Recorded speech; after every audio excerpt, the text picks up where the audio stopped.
아멘. 할렐루야. 회복입니다. 예수님 우리 가운데 계시고 우리와 거하시며 우리에게 일어나실 거예요. 아멘. 우리가 따라가야 될 주님이십니다. 그 잊지 않기를 바랍니다. 여러분, 스가랴 당시 선지자가 있었죠. 학개, 스가랴, 말라기 이 3종 세트. 이게 BC 한 520년쯤 되는데 포로에서 돌아온 이후에 활동한 선지자입니다. 에레미야, 이사야 대표적이죠. 여러분 아시죠? 멸망한다, 풀려가라 계속 40년도 우르되며 얘기해도 안 듣잖아요. 그렇게 해서 끝나고 그 시대 마지막에 얼마나 절규하고 외칩니까? 근데 돌아와서 이제 70년이 돼서 다니엘의 기도로 확인받고 돌아오잖아요. 또 안 돌아오니까 너 죽을래? 그래가지고 하만을 사용해서 하나님 역사를 보면 그래. 하만이 나쁜 놈 이렇게만 보지 말고 돌아올 때 돌아오라고 했는데 안 돌아오고 개기니까 살만한다고 여기가 좋사오니. 그래서 요단 동편에 계속 머물겠다고 하는 사람들처럼 그러니까 나 안 가면 죽는다. 그래가지고 다 돌아오게 되는 그런 사건들이 있지 않습니까? 하나님께서 그때 이 세 선지자 학개, 스가랴, 말라기를 통해서 똑같은 얘기를 반복해서 하십니다. 어떤 내용이었어요? 돌아와라, 뭐해라? 성전을 지어라. 성전 중심으로 다시 회복되라 그 얘기입니다. 근데 스타일이 좀 다 그랬죠. 포로기로 끌려간 다음 돌아온 그들에게 말씀 증가하는 세 선지자 학개, 스가랴, 말라기 동일한 메시지인데 좀 달라요. 학개는 이름이 학자 비슷하죠. 또 실제로 그랬습니다. 그러니까 이 학개의 스타일은 이성적입니다. 그래서 2장밖에 안 돼요. 정확해요. 두 번 얘기하면 끝나요. 얼마나 설명을 잘하는지. 저도 그랬으면 좋겠어요. 누가 2번 얘기하면 딱 알아들은 열린 귀가 2개니까 2번만 얘기하면 아무리 어려워도 딱 알아듣는 사람. 주님이 인간이니까 부족하잖아요. 한 번 얘기하면 알아들어야 되는데 베드로처럼 뛰어들어야 되는데 그게 안 되니까 2번 얘기하면 뛰어드는 사람. 이 정도면 뭐 괜찮을 것 같아요. 제가. 또 그런가 하면 누군가 한 2번 얘기하면 딱 알아들어야죠. 근데 굳이 고집 피우고 있으면 진짜 답답해 죽겠어요. 귀를 뚫어줄 수도 없고. 근데 이 학계는 굉장히 이성적입니다. 정확하게 이해를 하죠. 우리가 읽기도 쉬워요. 학계는 딱 읽으면 정확합니다. 두 번째 선지자가 오늘 스가랴 선지자인데 스가랴 선지자는 스타일이 비전입니다. 환상입니다. 환상을 통해서 증거합니다. 그래서 환상은 반드시 해석이 필요합니다. 환상은 해석이 필요해요. 표시인데 그걸 좀 사람들은 오해를 하거든요. 저 포도는 씨다 그러면 그들 알아들어야 되는데 저거 속이려고 그런 거다. 그리고 지는 먹어봤으니 저런 소리 한다. 이렇게 진실을 얘기해 줘도 그렇고 또 너무 맛있다고 거짓말하면 진짜인 줄 알고 달려들고 이상하게 사람은 관계성이 있기 때문에 자기식으로 이해를 해요. 그래서 환상은 표시이기 때문에 표적이기 때문에 실상이 아니에요. 그래서 여러 각도로 여러모로 환상 한 번이 아닙니다. 여러분 종말에 대한 혹시 환상을 여러분 보게 된다. 그러면 한 번 딱 주지 않아요. 여러 번에 걸쳐서 줘요. 왜냐하면 해석이 필요하니까. 그래서 여러분 환상의 특징이 있습니다. 그래서 선지자 스가랴를 통해서는 하나님 메시지를 환상을 통해서 주신다. 그러니까 스가랴는 얼마나 아름다울까. 스가랴 별로 감동이 없네요. 스가랴 환상적인 선지자. 근데 여러분 우리 주변에 어떤 사람이 말만 해. 행동은 하지 않고 말만 해. 집에서 우리 예린이가 탁 넘어졌어. 그럼 할머니 밑에 막 뛰어가잖아. 막 가족이 다 뛰어오잖아요. 근데 어떤 사람이 야 그거 치워. 왜 하라 그랬잖아. 애가 넘어졌는데 야 그거 치웠어야지 왜 안 치웠어. 잘못 따지고 뭐해 뭐 물걸레 갖고 와 뭐 갖고 와 짐 들어온 게 말만 하고 가만히 있어. 그럴 수 있죠. 나이 든 할머니라면. 매번 그런 스타일이면 나이 들어서가 아니죠. 교회 와서도 친구 만남에서도 시켜먹기만 하고 말만 하고 그 다음은 내가 할게 그러는 것도 안 하고 안 나타나고 맨날 그러면 신뢰성이 있을까요? 없죠. 말이라고 하는 건 행동을 베이스로 해야 돼요. 빙산의 일각처럼 행동이 가득 차 있는 데서 저 사람은 다 인정하는 행동이 있어요. 그때 말 한마디가 꽂히고 역사하는 거예요. 이해가 되시죠? 언어, 말보다 언어의 연관성이 훨씬 더 큰 것이 예언입니다. 환상입니다. 환상. 그러니까 뭘 봤다 그러는데 사람이 인정을 안 해. 어떤 사람을 뭘 봤어 그러면 인정을 해. 어디 있을까요? 행동이 있어요. 그 사람 삶의 모습이 말씀의 사람이기 때문에 말씀이 탄탄하게 있는 사람에게 보여지는 환상은 거의 맞습니다. 다 존중하고 권위가 나타나요. 그 모세가 하나님의 환상과 계시를 보고 가시떨기에 불을 보고 초자연적인 체험을 하고 그 사건 하나가 겉으로 보기는 어떻게 해요? 자기 아내하고 시보라하고 애하고 같이 애굽을 구하러 간대. 가족이 거기다가 난 지 8일 만에 할례 안 했다고 죽인다 그러니까 모세 죽으려고 그러잖아요. 그러니까 아내가 시보라가 화가 나가지고 말해요. 그거 네 피남편이다, 피하나입니다. 그러면서 내 남편 죽이려고 한다고 억지로 할례 행하고 집에 가 그러잖아요. 그래서 호련단신 모세 한 사람이 지팡이 하나 들고 아마 희망을 탔을 것 같아요. 낙타를 탔든지 애굽을 향하여 대애굽을 초토화시키고 내 백성을 구하러 할아버지 혼자 간다고 돈키호테 같지 않아요? 근데 그에게 입혀지고 보여진 게 계시잖아요. 진짜 계시니까 애굽이 뒤집어져 버립니다. 결과가 나타나요. 아무리 그럴듯한 힘과 재력과 환경을 가졌어도 환상이 아니면 아무런 일이 일어나잖아요. 환상은 틀릴 수도 있고 맞을 수도 있고 그렇게 해석하면 안 돼요. 하나님 우리에게 감동을 주시거나 성경 말씀이 기록되거나 신적 권위로 나타나 주시나 똑같은 말씀이에요. 그죠? 똑같은 권위 아니에요? 하나님 말씀하셨다 그러면 여기 옆에 뿅 나타나서 말씀하시나 꿈을 통해서 말씀하시나 성경에 있는 말씀이나 또 내 안에 세미하게 들려오는 문석이나 똑같은 거 아니에요?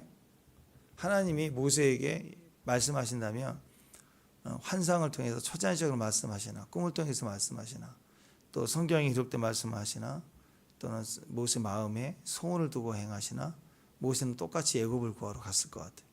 똑같은 권위니까. 그러니까 똑같이 나타나요. 그래서 꼭 초자연적으로만 나타나야 하나님이 초자연적인 역사를 일으키는 게 아니고 감동만 주셔도 그걸 진짜로 믿고 뛰면 신적 권위가 나타나. 그 감동이 하나님이라면 반드시 권위가 애굽을 초토화시킬 만한 권위가 감동으로 나타난다고. 그게 무서운 거예요. 그래서 삶 속에 항상 말씀을 인정해 드리는 삶을 사는 게 그게 중요한 거라고. 무시해버리면 안 돼. 감동은 무시해버리고 또 목사님을 통해서 하는 말씀을 무시해버리고 성경도 에이 다 좋아라 하는 거지. 그걸 제껴버리고 이런 습성을 자꾸 가지면요. 그래서 큐티를 해야 되는 거예요. 말씀이 살았고 운동력이 내가 순종해드리고 경험하는 삶이 될 때 권위가 나타나기 시작해요. 근데 초자연적으로 천사가 나타나준 것만 믿겠습니다 하고 가만히 있는 사람에게는 아무런 일이 나타나지 않아요.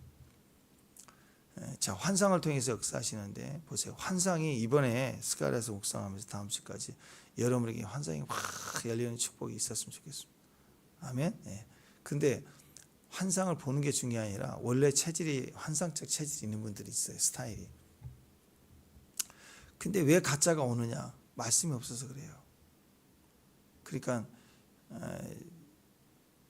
환상의 의미의 이제 작은 편이 우리 안에 이미지와 느낌으로 이제 시작이 되는데 아버지 아빠와의 절실한 약속, 그 약속 놀이동산 간다 예를 들어서 막 꿈을 너무 행복해 가고 싶어서 워터파크 간다 그러면 너무 기대가 돼서 막 그 약속을 분명히 가진 아이들은 꿈에 꽂을 확률이 높아지고요. 가만히 있는 것보다 가만 멍 때리고 있는데 애가 막 애에서 웃을 때 있죠. 애들이 멍 때리면서 웃는 거 있다고 창문 보고 그런 생각들이 그게 꿈의 일종이에요. 환상의 일종이라고 그게.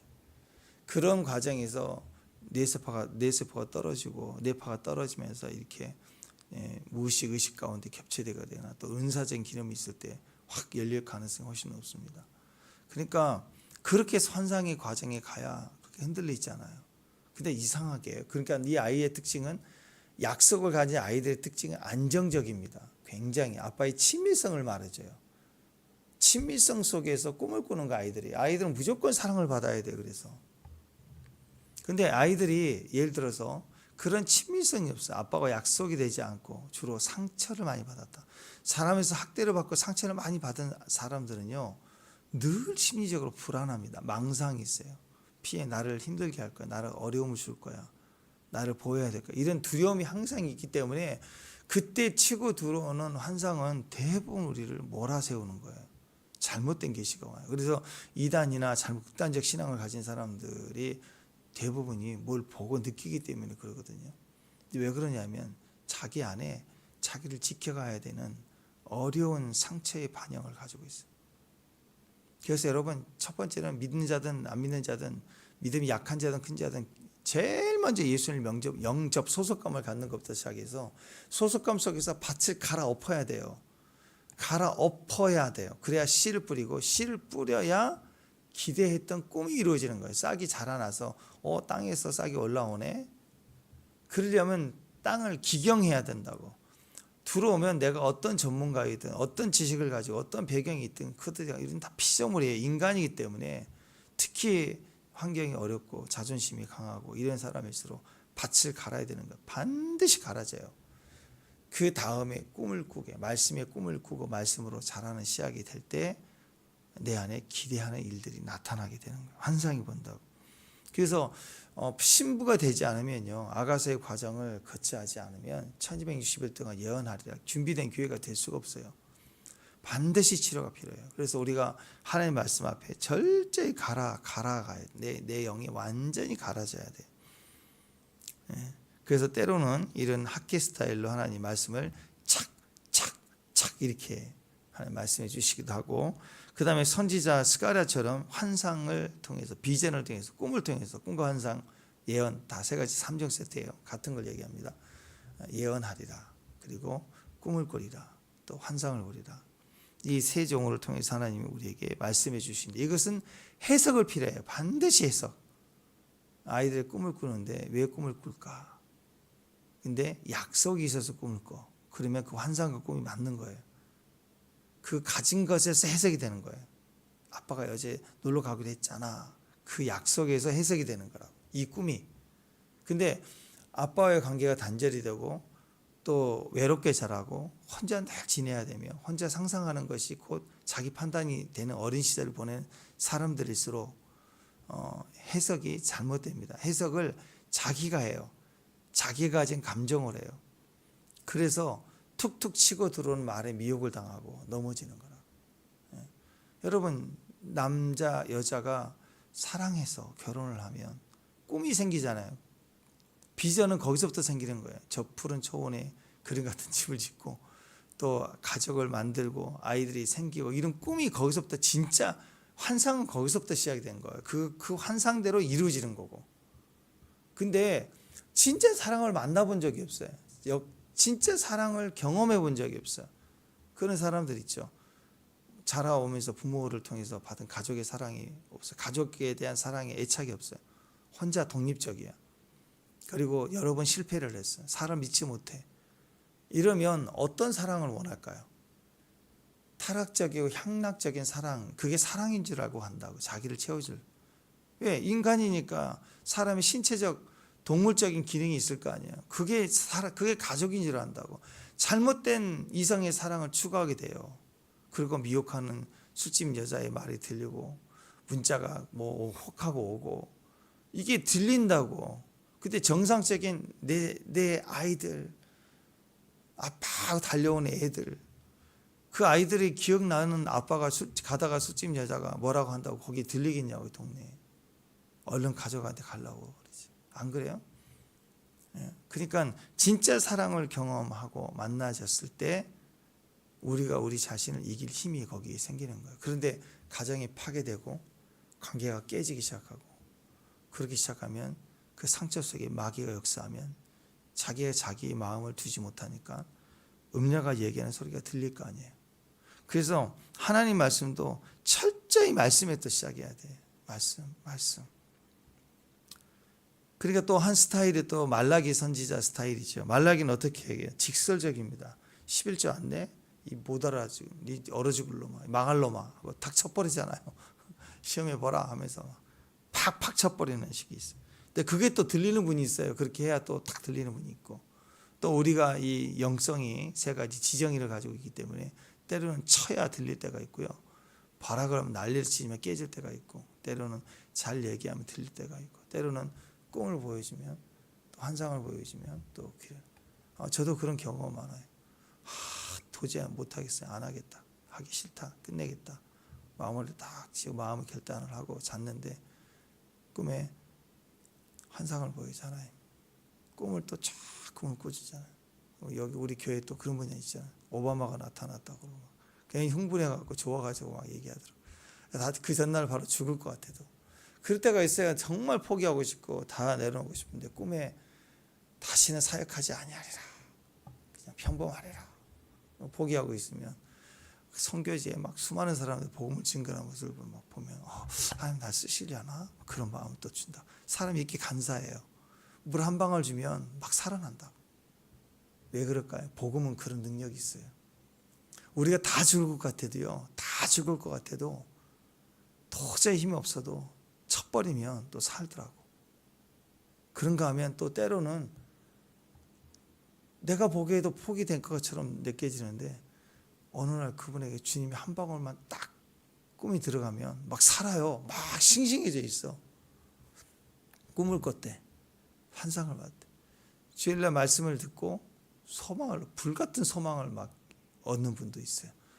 그래서 우리가 다 죽을 것처럼 그래도요. 저도 그랬고, 저도 목회하면서 수많은 사람들이 저 죽을 것 같아요. 그런 얘기 하도 많이 하거든요. 우리는 다 그렇게 한계선이 있는 것 같아요. 그래도 믿는 구석이 하나 있습니다. 그래도 주님의 신의 한 수가 있어요. 실제로 역사하지 않아도 꿈이라도 환상이라도 터치 한 번만 하면요. 딱 뒤집어지는 걸 알아요. 금방 소망을 얻고 그리고 힘을 얻고 뛰는 걸 본다고 싱싱해지는 걸 봐요. 그래서 우리 모습이 그렇다라는 거예요. 자, 그래서 우리는 이렇게 지정의가 있기 때문에 학계 스타일, 또 스가랴 스타일, 말라기 스타일로 우리 안에서 듣게 하시고 또 들려지도록 하나님 이렇게 하시는 일이 있다라는 거예요. 그러니까 교회가 할 일이 뭘까요? 우리가 해야 될 사명은 뭘까요? 들려주는 거예요. 들어야 믿을 거 아니에요. 우리 자신도 그렇지만 자꾸 전해야 될 거 아니에요. 그러니까 교회 사역은 뭐냐면 자꾸 말씀을 들려줘야 돼. 설교를 들려줘야 돼. 듣게 해야 돼요. 들을 수 있도록 기회를 줘야 돼. 듣는 자리로 끌고 나와야 돼. 밥 사주고 뭐 사준다고 해서. 어떻게든 들리는 말소리가 귀로 안 들리도록 해도 안 듣겠다 그래도 어떻게든 방심할 때 들어오거든요. 훅 하면. 그래요. 아니 그래요. 여러분 시험 들을 때 별로 없으셨죠? 시험 들 때 그러다. 저도 시험 들 때 보니까 절대 안 가고 싶은데 억지로 가야 돼. 체면도 있고 상황이 돼서. 근데 오면 예배 드릴 마음이 없죠. 얼른 끝나고 도망가야지 그런 마음으로 앉아 있는 거예요. 앉아 있으니 들리게 해서 설교 하나도 안 들리지. 뭔 소리 해라. 하나도 안 들려. 핸드폰이나 보고 있고 뭐하고 뭔 생각이 나고. 근데 그러다가요. 전혀 안 들으려고 할수록 들리는 게 있거든요. 강아지 생각 안 해야지. 그럼 애초에 강아지 생각도 안 했는데 안 해야 된다 생각을 하면 할수록 강아지 훅 들어올 때가 있어요.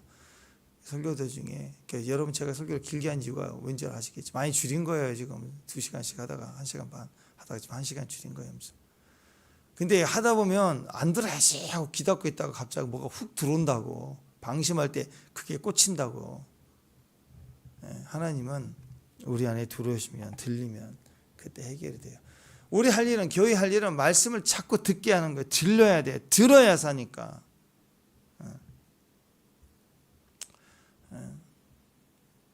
진짜 너무너무 그게 축복인 줄 알아요. 저는 목회를 하면서 그래요.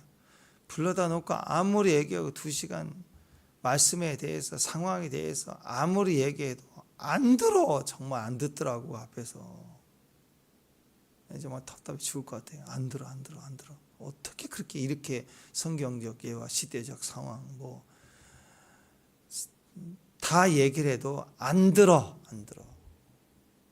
너무너무 답답할 때가 있어요. 근데 어떤 분들은 남에게 하는 남이 들어야 될 얘기라고 생각했던 얘기를 주워 듣다가 뒤집어지는 사람도 있어요. 그러니까 교회를 왔을 때 우리가 제일 먼저 해야 될 일은 뭐냐? 말씀 듣는 거예요. 그것부터 봉사도 중요하고 뭐 사역도 중요하다. 제일 중요해 듣는 삶. 생각해 보세요.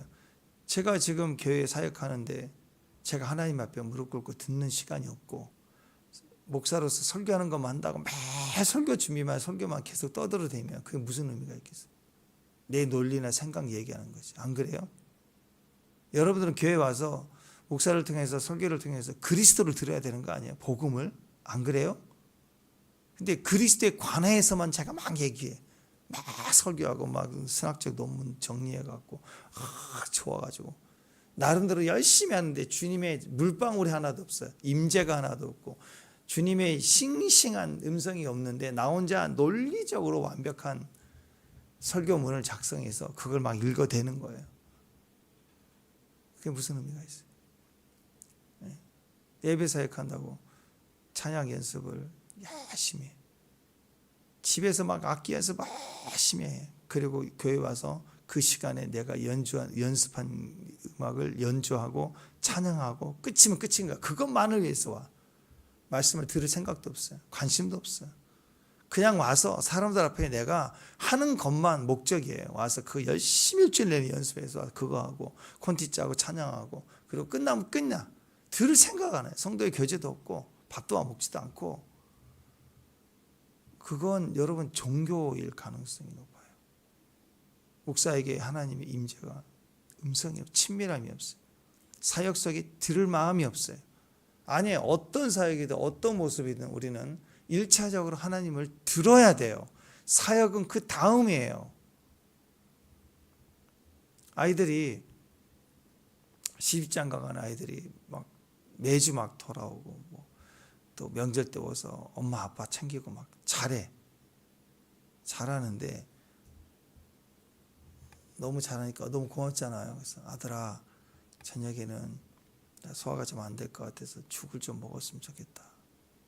아니래. 엄마 이거 드셔야 되는데 내가 이거 예약을 얼마나 했는지 아니.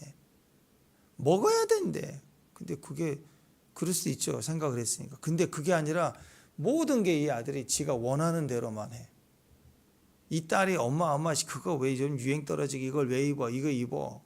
하고 막 브랜드 메이크로 입힌데 가방이 너무 무거워서 매니까 무슨 완전군장이야 군인들. 엄마는 그걸 원하는 게 아니야. 나이 드니까 가벼운 거 원해. 근데 굳이 그걸 입혀놔야 돼. 자, 모든 게 그러면 이게 갈등이 되지 않겠어요? 좋은 게 아니죠.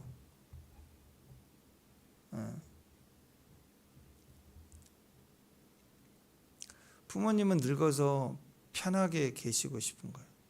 근데 시골집을 갖다가 그 200평대 마당을 다 빌딩으로 지어서 1층, 2층, 3층, 4층 다 관리하게 큰 집 만들어 놓고 가족 와서 식기 한다고 마당 잔디 다 깔아 놓고 부모들은 죽어나가는 거예요. 그 벌레와의 전쟁, 잔디와의 전쟁에 조그만 마당에 한 20평 방 한 칸 거실 아니 2칸이면 돼요. 2층 필요 없고 청소 안 하게 부모로 관리자 만들어 놓고 남들 볼 때는 의리의리한 집을 지어놨다고.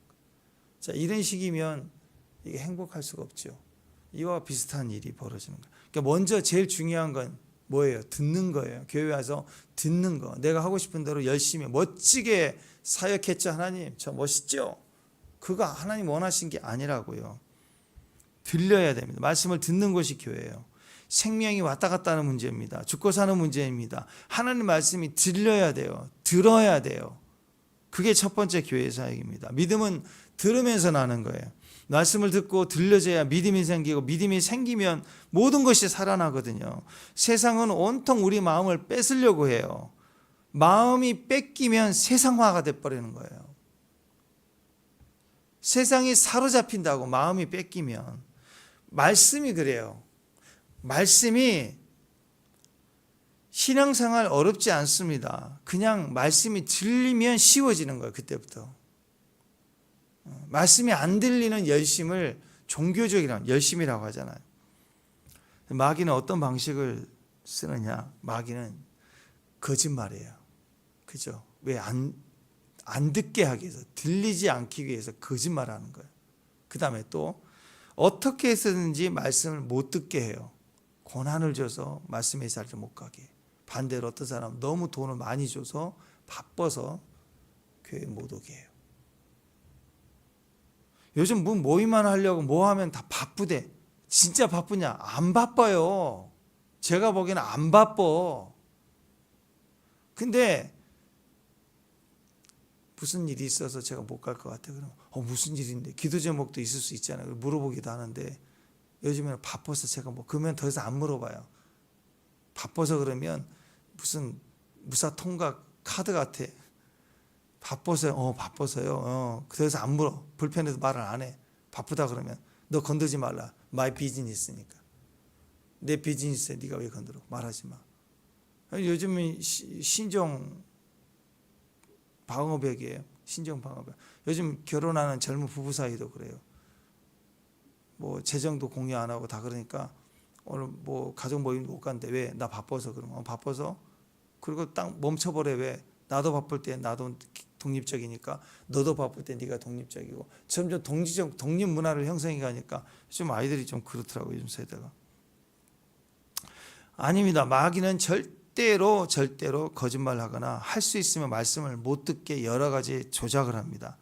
그런데 교회 관리는 뭐예요? 어떻게 해서든 교회에 들어와서 말씀을 듣게 해야 돼. 끌고 오든지 너 그럼 저녁 없어! 이렇게 말라기로 쳐버리든지 아니면 잘 설명을 해주든지 아니면 야 갔다 오면 얼마나 좋은데 하고 그림을 그려주든지 이렇게 해서라도 자꾸 어떻게 해서든 말씀이 들리도록 듣는 자리에 함께 있을 수 있도록 손잡고 같이 가자고 하고 그렇게 와야 아이들 와서 놀기만 해도 와야 살고요. 들어야 산다고. 안 들은 것 같아도 다 들어요. 어떻게 해서든지 듣는 자리에 앉혀놔야 돼요. 끌고 와야 돼요. 앉아서 핸드폰만 하는 것 같아도 듣게 해야 된다고. 앉게 해야 된다. 머물러 있게 해야 된다고. 교회는 할 수만 있으면 다음 세대를 위해서 어떻게 해서든지 들리게 해야 돼요. 오게 해야 돼요. 어떻게 해서든지. 사실 많은 걸 들어야 듣는 게 아니고요. 그 자리에 억지로라도 와서 앉아 있는 게 듣는 거라고. 듣기 시작하는 거라고. 내가 교회에 왔다라는 것이 듣는 거라고. 거기서부터 시작이 되는 거예요. 할 수만 있다면 교회는 사람들을 오게 해서 듣게 해야 됩니다. 왜? 하나님이 계시니까. 듣게 하시는 일은 하나님이 하시는 일. 우리 평생 개인적으로 신앙의 복을 누릴 준비를 해야 되는데 그 시작이 뭐냐? 그 시작이 말씀이 들리는 곳에 있는 거예요. 말씀이 들려야 돼요. 말씀이 들릴 때까지 있어야 돼요. 그게 기도 아니에요? 말씀을 계속 말을 해야 그 말씀이 들려진다고 하나님으로. 그게 응답이라고 하는 거예요.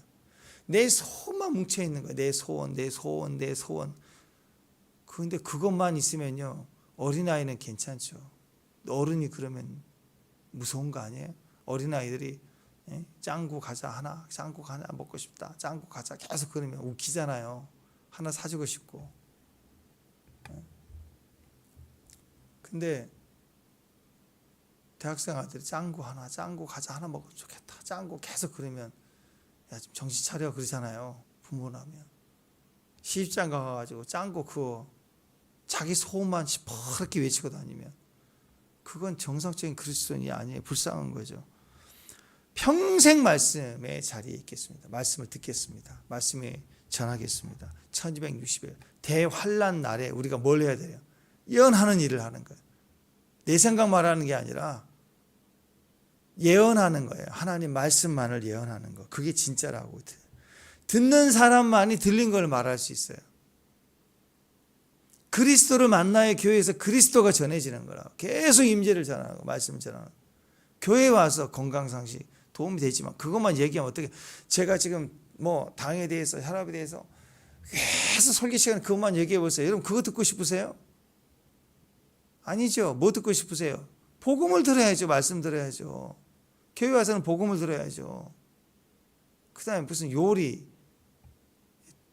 건강, 그 다음에 요즘 정치 계속 나라 살려야겠다고 교회에서 계속 목사님 그 얘기하면 성도들 죽어. 교회 와서는 복음을 들어야 돼. 말씀을 들어야 돼. 계속 전쟁 중이라도 아니면 대환란의 후 3년 반 무시무시한 적그리스도의 시스템 속에 들어있는 대환란 속에서도 복음을 증거해요. 애굽이 10가지 재앙으로 애굽이 초토화될 때, 바로는 난리칠 때, 모세는 매일매일 가서 똑같은 얘기를 하죠. 복음을 전하면 내 백성을 가게 하라. 그래야 내 백성, 하나님 백성들은 살고, 애굽도 니들도 이 지금 이 고난, 이 재앙도 5번째, 6번째 멈출 수 있다. 근데 그거 안 듣죠. 그거 복음이에요. 안 듣죠. 강팍해서 안 듣죠. 나중에는 꺾여서 듣지만 사흘 만에 또 잡으러 왔다가 박살나죠. 그렇다고. 복음을 전해야 돼. 우리는 복음을 전해야 돼요. 무슨 일이 있을 때, 여러분 임종 직전에 말 한마디 호흡할 수 있을 때, 마지막 하나님을 향해서 찬양, 옆에 있는 자식들, 주변의 지인들을 향해서 뭐 해야 돼요? 복음 전해야 돼. 예수 잘 믿자고. 그게 없어. 정해져서 우리는 정해진 삶을 산다고요.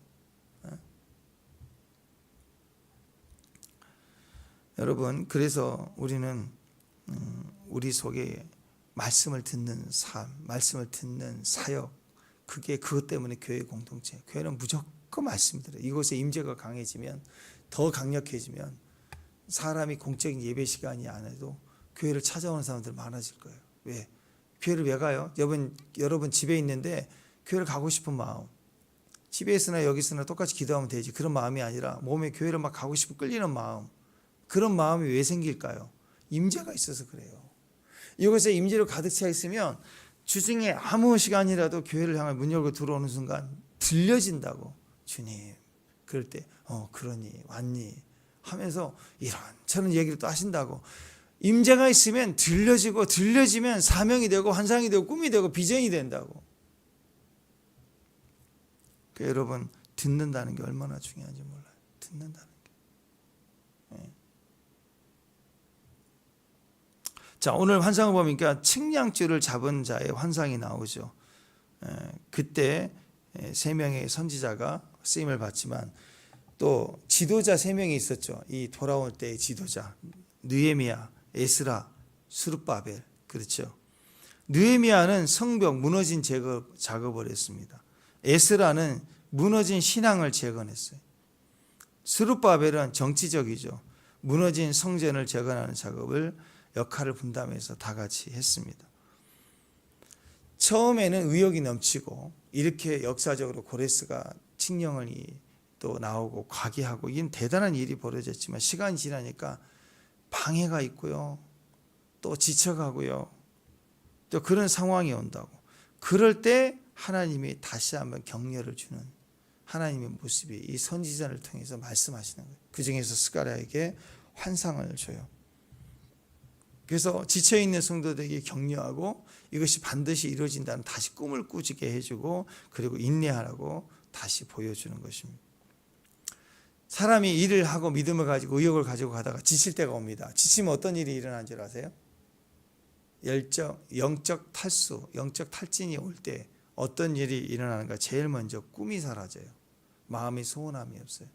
여러분, 영이 싱싱하다는 뜻은요, 교회 오면 자꾸 하고 싶은 게 많아지고, 막 꿈이 많아지고, 성교하고 싶고, 그 저한테 찾아와서 항상 하는 얘기가, 목사님 이거 하면 좋겠어요, 저거 했으면 좋겠어요.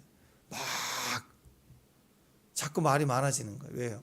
꿈이 있는 거예요. 근데 영이 지치면요, 선 하나 까딱하기 싫어요. 꿈이 없어요. 집에 가다 가정의 기대감, 교회 가다 기대감이 없어요. 겨우 앉았다 가는 거. 왜 그럴까요? 꿈이 없는 거예요. 영이 싱싱하다는 뜻은요, 꿈이 있다는 거예요. 소원함이 있다는 거예요. 그다음 꿈이 없다는 거, 눈치만 보는 거죠. 아이들 보면 알아요. 아이들이 눈치를 보는 아이들은 꿈이 없는 거예요. 힘든 거예요. 지쳐 있는 거예요. 그러니까 자꾸 엄마 아빠 눈치, 선생님 눈치 보는 거예요. 근데 꿈이 있는 아이들은 내가 뭘 해도 칭찬받고 뭘 해도 인정받으니까 자꾸 꿈이 많은 거예요. 꿈이. 이거 하고 싶다, 저거 하고 싶다, 저거 먹고 싶다, 자꾸.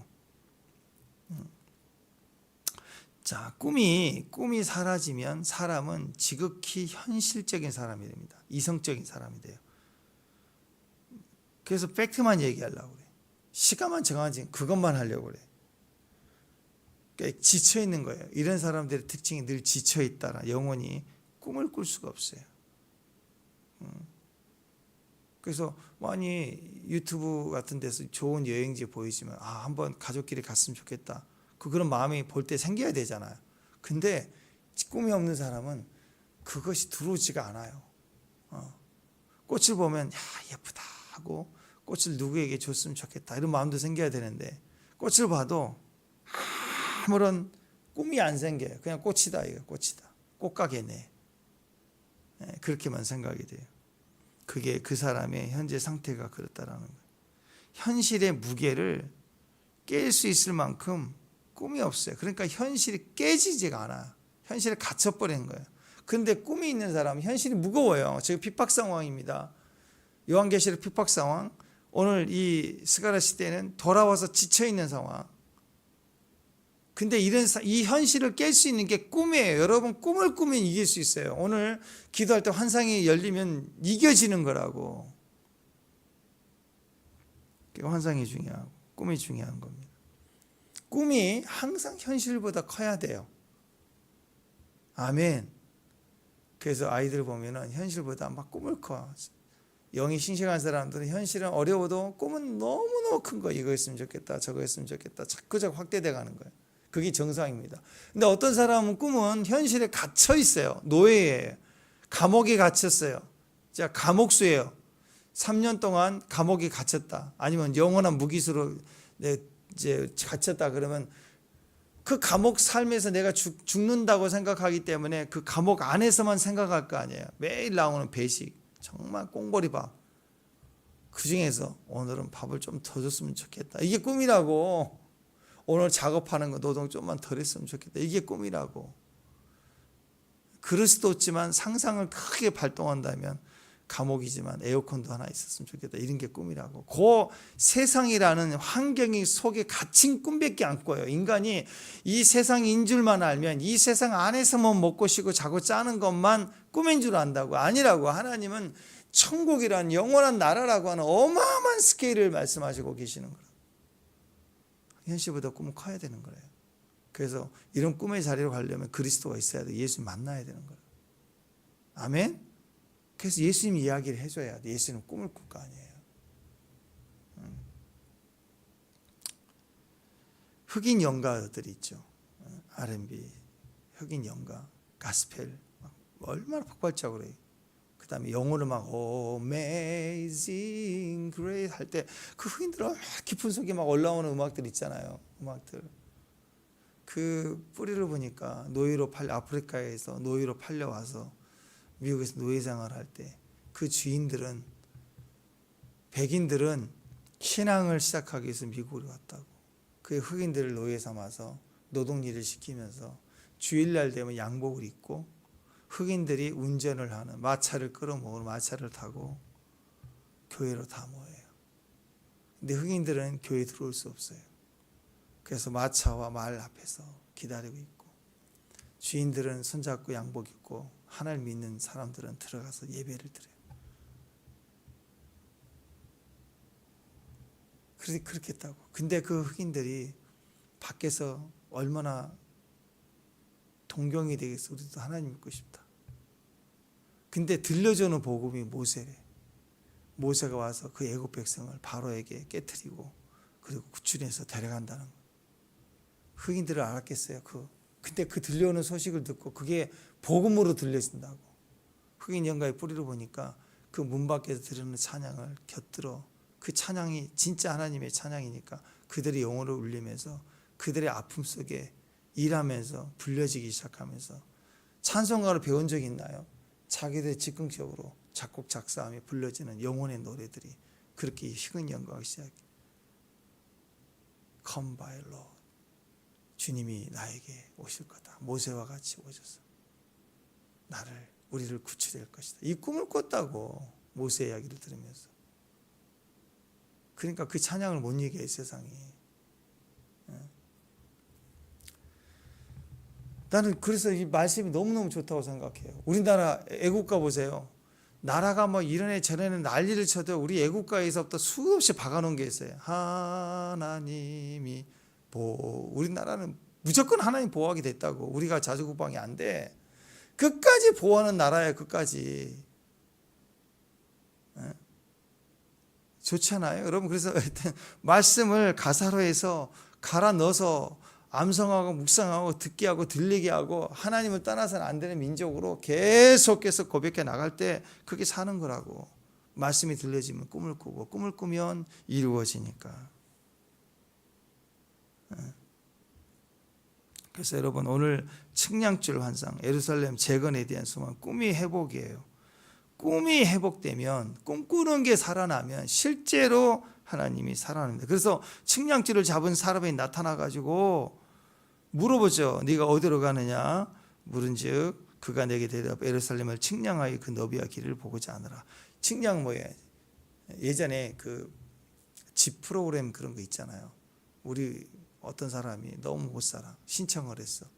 그런 연예인들이 또 이렇게 와가지고 그 잠깐 없는 사이에 집을 완전히 개조해갖고 막 감동을 주고, 요즘도 있나 모르겠어요. 그런 게 있었어요. 그래서 깜짝 놀라갖고 울어. 어떻게 할 수도 없는데 완전히 리모델링 전문가들 와가지고 가구 바꿔주고 다 해서 막 감격해서 울더라고. 근데 미국은 좀 스케일이 크더라고. 원래 미국은 뻔났거든요. 미국 프로그램은 그 프로그램 중에 집을 갖다가 완전히 부셔버려 와가지고 그걸 부실 때 박수를 막 쳐요. 그 주인은 멀리 보내놓고 어디 뭐 보내는 사이에 일주일 사이에 금방 짓잖아요. 나무로 지으니까. 그 집 가서 박살을 내면 그 소식을 듣고 온 사람들은 막 박수 치죠. 시원하다고. 너무 집 와서 누가 부시는데 박수 치면 좋아할 사람 하나도 없잖아요. 근데 왜 그럴까요? 이미 전문가가 이 집을 어떻게 다시 지을 건지 방송에서 이렇게 지원받은 걸로 설계 다 끝났어요. 설계 끝나고 측량 끝난 거예요. 그러니까 오늘 이 측량줄 받은 환상은 뭐예요? 이미 끝난 거예요. 그래서 하나님의 천사가 하나님 와서 줄로 재서 어떤 식으로 리세팅하고 회복시킬지를 지금 측량줄을 주고 나타났다고. 그러니까 여러분 앞에 기도할 때 어떤 천사가 이 줄자 있죠, 줄자 들고 다 나왔다 그러면 끝난 거예요. 끝난 거. 이미 끝난 거라고. 그래서 여러분, 줄자 들고 나타난 천사 환상, 그러면 대저 끝난 거고, 뱀 대가라 끝난 거고, 다 파헤쳐진 거고, 묵은 때 쓴뿌리 끝난 거고, 새롭게 건설된 새하늘과 새 땅, 새 예루살렘 같은 현상이 현장에 나타난다는 뜻을 가지게 되는 겁니다. 그래서 꿈이 대사라, 꿈이 있는 사람만이 집을 이렇게 지어주세요, 이 방을 이렇게 해주세요, 그런 계획과 디자인과 인테리어가 들어가는 거 아니에요, 그죠? 하나님께서 오늘 우리에게 이렇게 새로운 소망으로 이끌어 주신다, 새로워진다는 거. 여러분, 진짜 새로워지길 원하십니까? 그럼 내 계획, 내 판단, 내 노력이 필요 없어요. 하나님이 줄로 재어주셔야 돼요. 주님이 계획하셔야 돼요. 주님이 역사해 주셔야 돼요. 꿈이 되살아나는 거예요. 꿈은 내가 본 것만 꿈꾸거든요. 한 번도 먹어본 적이 없는 세종대왕님은 한 번도 먹어본 적 피자를 꿈꿨겠어요? 한 번이라도 먹고 싶다 말을 했겠냐고. 먹어본 사람 피자 얘기하는 거지. 안 그래요? 우리가 하나님을 꿈꾸고 하나님 나라를 봐야 가장 좋은 것을 구할 수가 있어요. 하나님 나라를 보지 못하고 듣지 못하면 감옥에 갇힌 사람 마냥 꽁보리밥에 꽁이 조금 더 많았으면 좋겠다, 이 정도 수준이라고. 갇힌 감옥 생활이 조금 좋은 거 정도밖에 아니라는 거예요. 우리의 꿈은 그게 있지 않습니다. 하나님 나라에 있는 거, 다 새로워지는 거, 완전해지는 거, 인간이 갈망하는 모든 것들의 가장 큰 축복의 자리는 하나님에게서 와요. 꿈이 와야 돼요. 하나님을 들어야 돼요. 하나님의 말씀을 해야 돼요. 자, 우리 교회 기쁨의 교회니까 무조건 기뻐야 되잖아요. 아멘? 그 기뻐하는 기쁨의 베이스가 뭐예요? 꿈이에요. 말씀에서 나온 꿈이 있어야 막 기쁘다고. 교회 왔는데 우리가 막 웃어, 기뻐. 근데 왜 기뻐요? 몰라요. 그냥 웃어요. 그건 미친 거예요. 정신 나간 거라고. 때로는 홀래핑 있죠. 기도하다 보면 기도 받으면 웃음이 나올 때. 그때 막 웃어요? 이유가 있죠. 왜 웃어요? 이성적으로는 뭐 어떤 일이 간접학을 시키든지 뭐 좋은 소식을 들었든지 그게 없어서 웃는 것 같아요. 기도하면서 기도 받으면서 웃는 거. 왜 웃는가?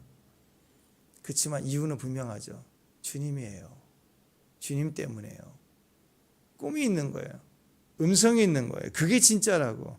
하나님이 있어야 된다고. 새로워지는 것은요, 이곳에서 여러분이 말씀을 듣는데 말씀을 강론할 때 설교를 들을 때 도덕적인 걸 듣는 거, 이 윤리적인 걸 듣는 걸로 변화되지 않아요. 바른 가치관과 이야기를 듣는 걸로 변화되지 않아요. 말씀을 들어야 되는 거예요. 하나님 나라를 들어야 그 말씀이 들어와야 깨닫는다.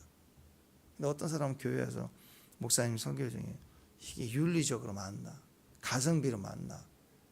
시국적으로 맞나? 맨날 요렇게만 있는다고. 이 사람은 복음을 듣고자 하는 게 아니라고.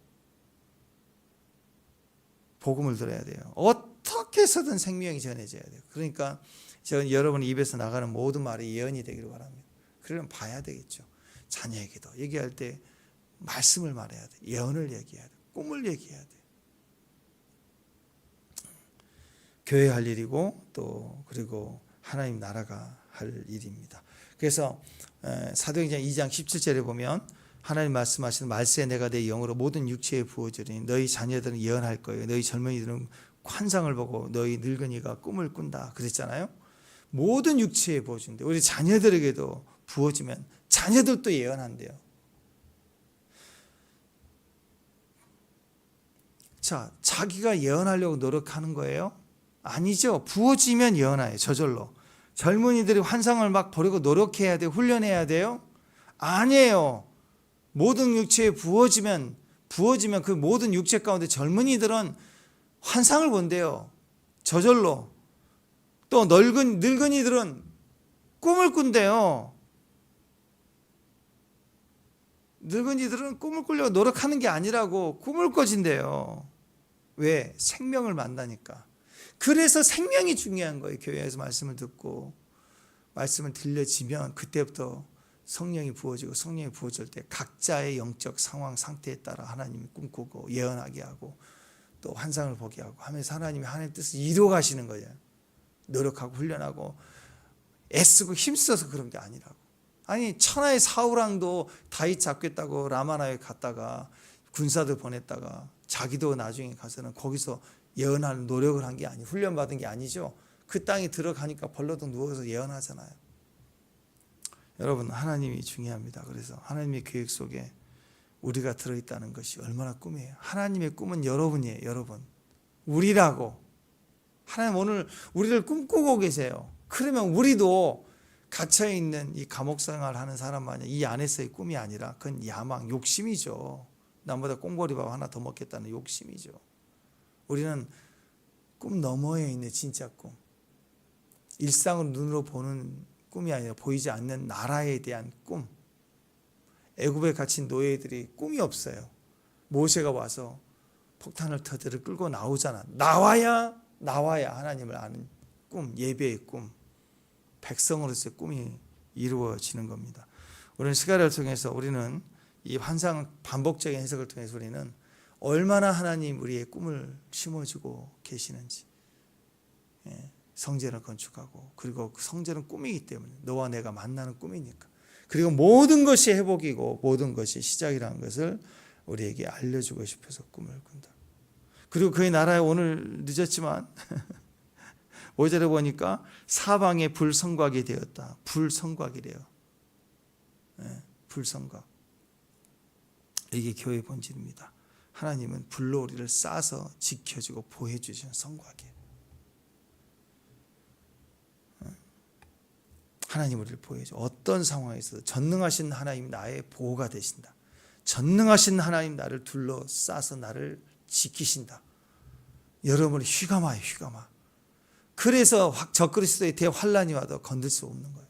오늘 이 절대적인 보호하심을 믿었으면 좋겠습니다. 그래서 오늘 기도할 때 불줄기가 불로 여러분 주변을 훅 하고 휘감아서 하나님의 불이 나를 휘감아서 여러분 주변을 휘감아서 하나님 나를 보호하시고 지키시고 다시는 포로로 끌려가지 않고 다시는 무너지지 않도록 우리를 지키시고 보호하신다는 하나님을 믿고 갔으면 좋겠습니다. 이건 뭐라고 얘기하죠? 나를 이렇게 지켜주시는 것. 8절 있습니다. 시작.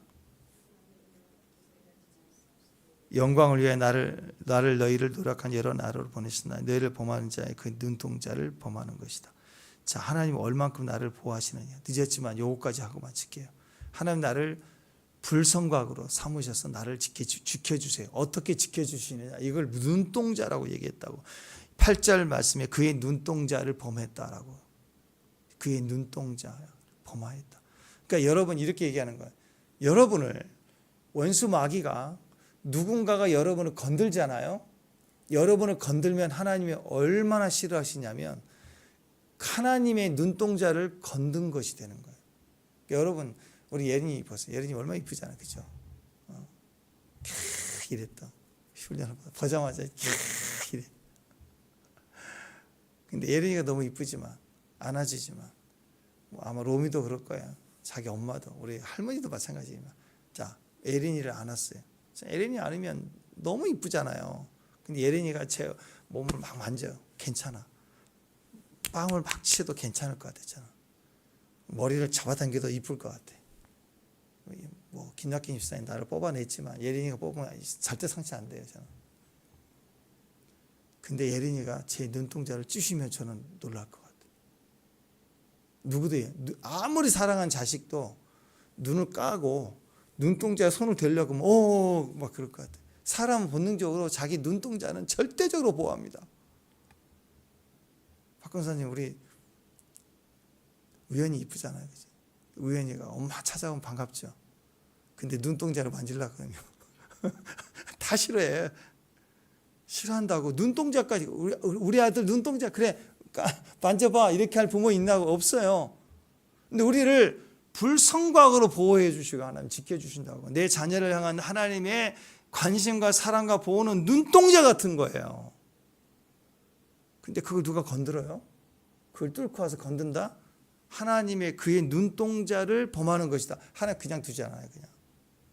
아니, 불꽃 같은 눈동자를 이렇게 애를 지키고 보호했는데 내 눈을 건드려? 하나님 견딜 수가 없는 거죠. 그러니까 동전의 양면이에요. 하나님 나를, 오늘 내 주변을 불성곽으로 확, 그리고 우리 교회를 여러분 기도하면서 여러분이 기도하는 우리 교회를 불성곽으로 지키시고 여러분의 가정을, 사방을 불성곽으로 지키신 걸 믿으시기 바랍니다. 그 영역을 줄로 재어준 구역을 뚫고 누군가가 침노하고 공격하면 그의 눈동자를 건든 것처럼 주님이 반응하신다. 그렇게 우리를 지켜주시는 거예요. 다시는 너희를 잃어버리지 않게 하리라. 오늘 주의 눈동자와 불성곽을 오버를 해서 저와 여러분에게 평생에 나를 지키신 하나님의 힘을 느끼시고 보호를 느끼시는 축복이 되기를 바랍니다. 기도하겠습니다. 누구든 눈동자를 손대는 거 허락지 않듯이 하나님 불성곽으로 불로 우리를 진짜서 지키시는 절대적인 하나님의 주권과 책임, 보호하심을 믿습니다. 오늘도 안전과 보호를 주장합니다. 하나님, 우리가 새롭게 되기를 원합니다. 오직 주님의 영광으로만 새롭게 변화시켜 주옵소서. 예수님 이름으로 기도합니다.